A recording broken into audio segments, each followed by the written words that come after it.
సరే కొంతకాలం అయిపోయింది. ఈ పాండవులు ఏకచక్రపురానికి వెళ్ళారు. అదొక అగ్రహారం. వెళ్ళి అక్కడ ఒక విప్రుడి యొక్క గృహంలో ఉంటున్నారు. ఆ రోజుల్లో అద్దెలు బూడిద అవి ఏమి ఉండేవి కావు. ఏదో ఇంటికి అతిథి వచ్చారు, ఏదో కొన్నాళ్ళు ఉంటారు, పాపం తల్లి పిల్లలుట. ఓ బ్రాహ్మణులు 5 వాళ్ళు బ్రాహ్మణ వేషాలతో ఉన్నారు. 5 బ్రాహ్మణ వటువులు, పైగానేమో తల్లి, ఏదో కొన్నాళ్ళు ఉంటారట అగ్రహారంలో. ఓ బ్రాహ్మణుడు వాళ్ళ ఇంట్లో కాస్త చోటిచ్చాడు, ఉండండి అమ్మా అన్నాడు. వాళ్ళు ఉంటున్నారు. లలిత జటాజిన కుశ వల్కధరులై వేదమొప్పగా చదువుచు ఇమ్ముల బ్రహ్మచారి వృత్తిని వెలయగా అందుండి ఒక్క విప్రగృహమునన్. ఈ పాండవులు 5 కుంతి కూడా ప్రతిరోజు భిక్షాటన చేస్తున్నారు. ఎవరండి? ఏ సామాన్యమైన వ్యక్తులా? ఏ వెయిటింగ్ లిస్ట్ కన్ఫర్మ్ అవ్వకపోతే ఉపద్రవం వచ్చిందంటాడు. ఓ రోజు 2 గంటలు కరెంటు పోతే అయ్యి బాబాయ్ చచ్చిపోతున్నానంటాడు. మిక్సీ ఇంట్లో పాడైపోతే చచ్చిపోయామంటాడు. సిలిండర్ అయిపోతే చచ్చిపోయామంటాడు. ఏదో ఆఫీస్కి వెడదాం అనుకునే వేళకి మోటార్ సైకిల్ టైర్ పంచర్ అయి కనపడితే చచ్చిపోయామంటాడు. రోజు ఎన్ని మాటలు చచ్చిపోతాడు. చిన్న చిన్న చిన్న చిన్న పెన్ను కనపడకపోతే చచ్చిపోయాం. అన్నిటికీ చచ్చిపోయాం. పక్కవాడిని చచ్చిపోయాం. ఎంత కష్టాన్ని ఓర్చుకుని వాళ్ళు బతికారు. సీతమ్మ తల్లి కన్నా కష్టపడ్డావా, పాండవుల కన్నా కష్టపడ్డావా? ఏమి నీ కష్టం? అయిన దానికి కాని దానికి ఇంకా కనపడ్డవాడికల్లా అయ్యా నాకు ఇది ఒక్కటి ఉందండి, గట్టెక్కాలి ఎలా అయినా, మీరు ఏదోటి చెబుతురు, అదే పనిగా. అందుక నీ కష్టాన్ని ఓర్చుకుని పాపాన్ని పోగొట్టుకునే ప్రయత్నం చేయాలి. కానీ ఇంక ఎప్పుడూ సుఖమే. దాని అసాధ్యం కూడా, దానికి అంతమేమైనా ఉంటుందా లోకంలో? ఒబామా పిలిచి అమెరికా అధ్యక్ష పదవి రాసి ఇచ్చేసినా ఆయన కోటి ఇవ్వలేదని ఏడుస్తాడు. అంతే ఉంటుందండి దానికి. ఎందరికో ఎన్నో లేనివి ఈశ్వరుడు నాకు ఇచ్చాడు అన్ననాడు నీకు తృప్తి. కళ్ళు లేని వాళ్ళు ఉన్నారు, నీకు కళ్ళు ఉన్నాయి. అసలు వినపడని వాళ్ళు ఉన్నారు, నీకు వినపడుతుంది. అసలు పాపం నోరు విప్పి మాట్లాడలేని వాళ్ళు ఉన్నారు, నీకు నోరుంది, చక్కగా మాట్లాడగలవు. ఏమి నువ్వు ఎంత ఐశ్వర్య సంపన్నుడవో ఆలోచించు. ఈశ్వరుడు నీ పట్ల ఎంత ఉదారుడై ఉన్నాడు. నీకు మధురమైన శబ్దములన్నీ వినపడతాయి. ఓ వీణ కచేరీకి ఎడతావు, చక్కగా నాట్యం చూస్తావు, నీ పక్క వాళ్ళతో భావాలు పంచుకుంటావు, నీకు బాధ కలిగితే చెప్తావు. అంతవరకు ఎందుకండి? ఒంట్లో బాగులేకపోతే ఓ డాక్టర్ గారి దగ్గరికి వెళ్ళి మన ఒంట్లో ఎందుకు బాగులేదో ఏది బాగులేదో మనం చెప్తాం. ఒక మూగివాడి పరిస్థితి, మూగి చెవుడు కూడా ఉంటాయి, 2 అక్క చెల్లెళ్ళలా కొంతమందికి. వాళ్ళ పరిస్థితి అవతల వారు చెప్పింది వినపడదు, ఈయన చెప్పలేడు. ఎంత కష్టం. నేను సామర్లకోట వెళ్ళే రోజుల్లో, సామర్లకోటలో ఉద్యోగం చేసే రోజుల్లో సామర్లకోట ఎడుతుంటే నాతో పాటు కొంతమంది మూగి చెవుడు ఉన్న పిల్లలు ఎక్కేవారు. అక్కడ ఎందుకు మరి చదువుకోవడానికి వెళ్ళేవారో ఏమో నాకు తెలీదు. వాళ్ళు సామర్లకోటకి టికెట్ ఇవ్వండి అని అడగాలి. వాళ్ళకి ఎలా చెప్తారు? సామర్లకోటకి టికెట్ ఇవ్వండి అని చెప్పలేక కండక్టర్ వచ్చి ఎక్కడికి అంటే అనేవారు వాళ్ళు. అంటే కాకినాడకి రైళ్ళు రావుగా, అంటే ఎక్కువ రైళ్ళు రావుగా.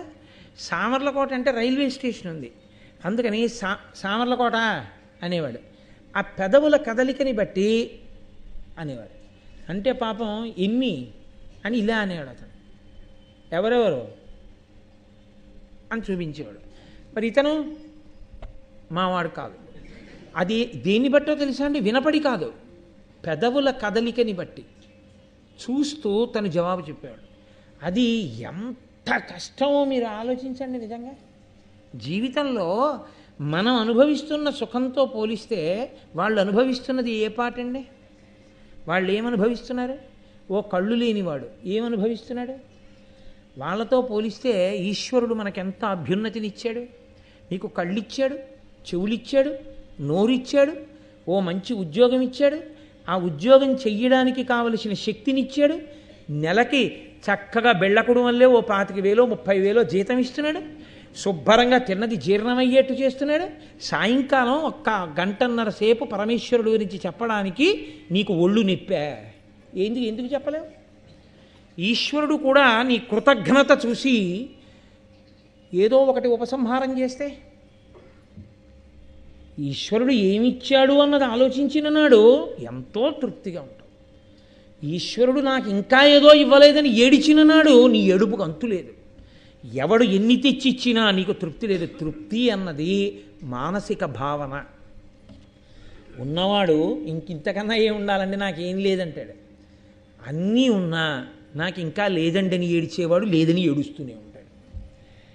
అది ఆ భావన చేత ఆ తృప్తిని పొంది ఈశ్వరా నువ్వు నాకేమి ఇవ్వలేదయ్యా అన్నారనుకోండి, ఆయన ఎంతో సంతోషిస్తాడు. అసలు ఎప్పుడూ నాకు ఇంకా ఇది లేదుగా ఇంకా ఇది లేదుగా అంటున్నారనుకోండి, వాడు వస్తున్నాడంటే భయపడిపోతాడు. ఇప్పుడు నాన్నగారు ఉన్నారు, కన్నారు, పెంచారు, పెద్ద చేశారు, చదువు చెప్పించారు, ఏదో 2 రోజులు అలా పెడదాం కదా అని కొడుకింటికి వెళ్ళారు. ఇంకా కాళ్ళు పడుతూ నాన్నగారండి వీలునామా ఎప్పుడు రాస్తారండి, వీలునామా ఎప్పుడు. వాడికి ఎలా ఉంటుంది ఆ తండ్రికి? ఇస్తాడుగా అది కూడాను. కాళ్ళు పట్టి వీలునామాయా? పూజ చేసినప్పుడల్లా దిక్కుమాలిన కోరికే. వాడు ఇచ్చిన వాడికి కృతజ్ఞత ఏది? ఈశ్వరా నువ్వు నాకు ఇన్ని ఇచ్చావు, నేను నీకు ఏమి ఇవ్వగలను అని ఒక్కనాడు కన్నుల నీరు పెట్టుకుని ఒక్క స్తోత్రం చేసి నీ ఆనందాన్ని నీ తృప్తిని పరమేశ్వరుడి దగ్గర ఆవిష్కరిస్తే, నేను ఇంత ఇస్తే అంతని పొంగిపోతున్నావా నాన్న అని నువ్వు అడగకుండా నీకు ఇస్తాడు. ఎన్ని ఇచ్చినా నాకు ఇంకా లేదండి అదే ఏడిచిన వాడిని చూసి ఈశ్వరుడికి అంత అసహ్యం వేస్తుందండి. ఇంకా ఆయన కాబట్టి ఊరుకుంటున్నాడు, నాలాంటి ధూర్తుడైతే. కాబట్టి ఆ తృప్తి చాలా ప్రధానం. మహాభారతంలో దేనికి మహానుభావుడు ఋషితుల్యుడైన నన్నయ్య గారు ఇస్తున్నారంటే, లేదని ఏడవకు, కష్టాన్ని ఓర్చుకోవడంలో పాండవులు భిక్షాటన చేశారు. నీకంత కష్టమేం రాలేదుగా, నువ్వేం బెచ్చం ఎత్తుకోవట్లేదుగా, ఎక్కడికి వెళ్ళి నువ్వు ఎందుకంత బెంగెట్టేసుకుంటావు?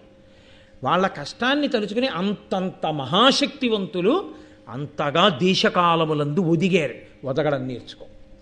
దేశకాలములు తెలియని బతుకు బతకకు, ఆ ఓర్పు లేని బతుకు బతకకు, అసహ్యకరమైన బతుకు అది, 10 మందికి బరువుగా ఉంటావు నువ్వు అని. కాబట్టి ధృతి చదువుచు భిక్షార్థము ప్రతిగృహమున కరుగుచున్న భవ్యుల మౌనవ్రతులం తృప్తులు చేసిరి సతతము అందుల గృహస్థ సద్విజులు దయన్. అక్కడ ఉండేటటువంటి బ్రాహ్మణులందరూ దయతో ఆ వేదం చదువుకుంటూ మౌనంగా అందరి ఇళ్ల ముందుకి వచ్చి ఆ జోలి పడుతున్నటువంటి ఆ పాండుకుమారుల్ని చూసి బ్రాహ్మణులే అనుకుని వాళ్ళకి సమృద్ధిగా భిక్షాన్నం పెట్టి ఆదరిస్తూ ఉండేవారు. వీళ్ళు ప్రతిరోజు వీళ్ళు చేసే పని ఏమిటంటే, ఈ 5గురు భిక్షాటన చేస్తారు, లేదా ఒక్కొక్కసారి 4 ఎడతారు, 3 ఎడతారు, ఆ సందర్భాన్ని బట్టి పెడతారు. వెళ్ళి తెచ్చినటువంటి భిక్షాన్నాన్ని ఎవ్వరూ ఏమీ తినరు, పట్టుకెళ్ళి అమ్మకి ఇచ్చేస్తారు. అది వాళ్ళ ధర్మం. అమ్మ పదార్థాన్నంతటినీ ఓ విస్తట్లో వేసి సగం చేస్తుంది. ఈ సగాన్ని భీముడికి పెడుతుంది. ఎందుకంటే ఆయన శరీర బలం అటువంటిది, ఆయన ఆకలి అటువంటిది. సగం భీముడికి పెడుతుంది. మిగిలిన సగం 4 భాగాలు చేసి ధర్మరాజుకి, అర్జునుడికి, నకులుడికి, సహదేవుడికి పెడుతుంది. వాళ్ళ ప్రేమ ఎటువంటిదంటే, రోజు సగం భీముడు తినేస్తున్నాడు అనరు, సగం తినాలి భీముడని కోరుకుంటారు. అని వాళ్ళు భీముడు తింటుంటే, అయ్యో పాపం ఇంతే తింటున్నాడు, నిజంగా ఎంత తినవలసిన వాడు, ఎంత ఆకలి ఉన్నవాడు, ఏమిటో ప్రారంధం మనం భిక్షాటన చేసి తెచ్చి ఇంతే పెట్టగలుగుతున్నామని బాధపడతారు. అంత ప్రేమ కలిగిన అన్నదమ్ములు వాళ్ళు.